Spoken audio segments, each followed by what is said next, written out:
Breaking news తెలంగాణలో 16 మంది కీలకమైనటువంటి మావోయిస్టులను అరెస్ట్ చేశారు పోలీసులు. మీరు వింటుంది నిజమే. 16 మంది కీలకమైనటువంటి మావోయిస్ట్ నేతలు, కేంద్ర కమిటీ సభ్యులు, రాష్ట్ర కమిటీ సభ్యులు, ఓ కమాండర్ని అరెస్ట్ చేసినట్టు తెలుస్తోంది. కొమరం భీం ఆసిఫాబాద్ జిల్లాలో వీరందరిని అరెస్ట్ చేశారు. సో 16 మందిని కూడా ఇప్పుడు హైదరాబాద్ డీజీపీ కార్యాలయానికి తరలిస్తున్నట్టు తెలుస్తోంది. మావోయిస్టులంతా ఛత్తీస్గఢ్ వాసులేనట. మావోయిస్టులు ఇప్పుడు పట్టుబడ్డవారు, లేదంటే వారంతా కూడా అరెస్ట్ అయిన వారంతా కూడా ఛత్తీస్గఢ్ రాష్ట్రానికి సంబంధించిన వారే. సో దీంట్లో బర్సీ దేవా ఉన్నాడా?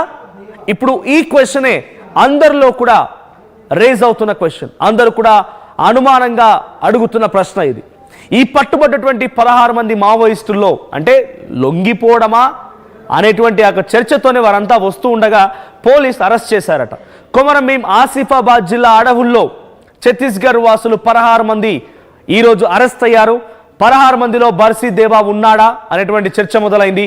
సిర్పూర్ యు మండలం బెద్దదోబలో మావోయిస్టుల కదలికలు ఉన్నాయనేటువంటి సమాచారంతో పోలీసులు కూంబింగ్ నిర్వహించారు. అయితే ఈ కూంబింగ్లో పోలీసులు 16 మంది మావోయిస్ట్ అదుపులోకి తీసుకున్నారు. దీంట్లో ఒక కేంద్ర కమిటీ సభ్యుడు, 2 రాష్ట్ర కమిటీ సభ్యులు, మరికొంతమంది డివిజన్ కమిటీలు, ఆ తర్వాత ఒక ఏరియా కమాండర్ కూడా ఉన్నాడట.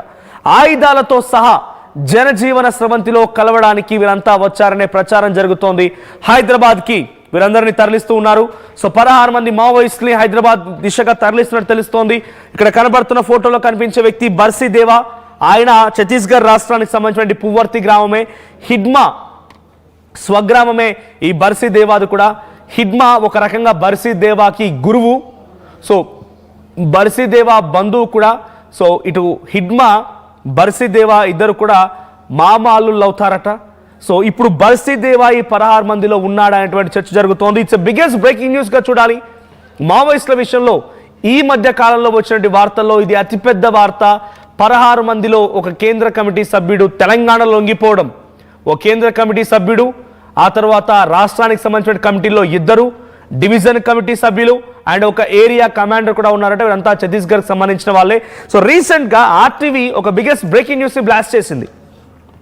చాలామంది బర్సీ దేవా, దేవ్జీ, బడే చొక్కరావు వీళ్ళంతా కూడా వివిధ ప్రాంతాల్లో సెగ్రిగేట్ అయి ఉన్నారనేటువంటి వార్తని చాలామంది అనుకున్నారు. కానీ ఛత్తీస్గఢ్ పోలీసులతో కమ్యూనికేట్ అయిన తర్వాత ఛత్తీస్గఢ్ రాష్ట్రానికి సంబంధించిన కొంతమంది పోలీసులు ఇచ్చినటువంటి ఇన్ఫర్మేషన్ ప్రకారంగా, ఇంటెలిజెన్స్ నిఘా వర్గాలు ఇచ్చిన ఇన్ఫర్మేషన్ ప్రకారంగా ఆ ఛత్తీస్గఢ్ బీజేపీ పాలిత ప్రాంతమే, ఆంధ్రప్రదేశ్ ఎన్డీఏ కూటమిలో భాగస్వామ్యంగా ఉన్నటువంటి ప్రాంతం, మహారాష్ట్ర కూడా ఆ ప్రాంతంలో భాగమే, ఇక బీహార్ కూడా బీజేపీ పాలిత ప్రాంతాలు ప్రాంతాలే.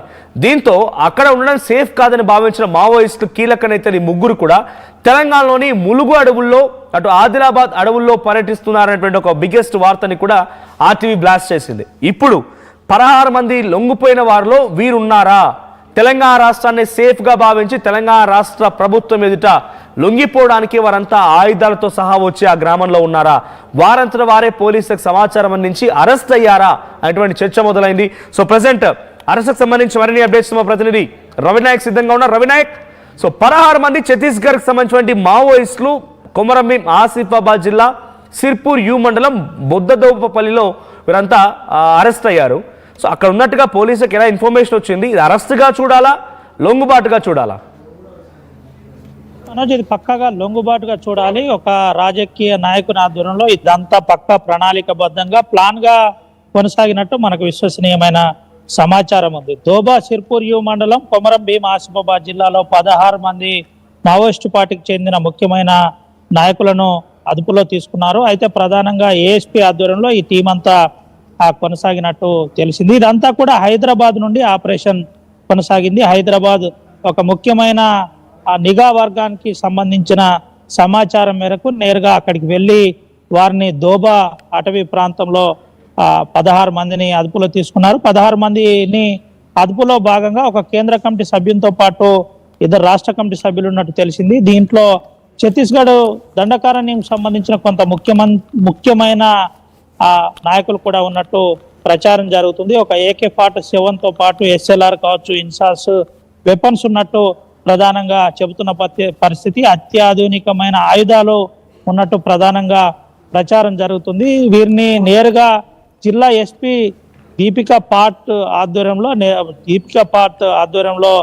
ఆ హైదరాబాద్ కు తరలించినట్టు తెలిసింది. ఏఎస్పీ చిత్తరంజన్ ఈ టీంను రవినాయక్, లీడ్ చేస్తున్నట్టు తెలంగాణలో లొంగిపోవడం గల కారణం ఏంటి? నిజంగా వాళ్ళు లొంగిపోవడానికి వచ్చారనుకుంటే పోలీస్ అరెస్ట్ చేశారన్న వార్తలు వస్తున్నాయి. సరే, ఏదేమైనా వాళ్ళైతే పోలీస్ అదుపులో ఉన్నారు. సో తెలంగాణ రాష్ట్రం ఎందుకు ఎంచుకున్నారు? ఛత్తీస్గఢ్ ప్రాంతానికి సంబంధించిన వారు తెలంగాణ, అది కూడా ఆదిలాబాద్ ప్రాంతాన్ని, ములుగు అడవులు ఎక్కువగా విస్తరించి ఉన్నాయి, కర్రెగుట్టలు లాంటి ప్రాంతాల్లో ఉండాల్సినటువంటి ఈ మావోయిస్టులు కేంద్ర కమిటీ సభ్యుడు కూడా ఉన్నారు ఒక దాంట్లో అని చెప్తున్న నేపథ్యంలో వీళ్ళందరికీ ఆదిలాబాద్ ఎందుకు అడ్డాగా మారింది? దాంట్లో ఆదిలాబాద్లో అక్కడి పోలీసులకి లొంగిపోవడం గల కారణం ఏంటి? ప్లస్ మనోజ్, ఈ ప్రాంతం అంతా కూడా మావోయిస్ట్ పార్టీ సేఫ్ జోన్ గా భావిస్తుంది. అంటే దండకారణ్యంలో ఎంత అయితే సోర్స్ ఉంటుందో, కొమరంభీం ఆసిఫాబాద్ జిల్లాలో మంగి కావచ్చు, గోపెర, గోవెన లాంటి ప్రాంతాల్లో ప్రధాన స్థావరాలు మావోయిస్టు పార్టీకి గతంలో ఉన్నాయి. ఇప్పటికి కూడా మావోయిస్టు పార్టీకి సంబంధించిన ఆనవాలు ఆ ప్రాంతంలో స్పష్టంగా కనబడతాయి.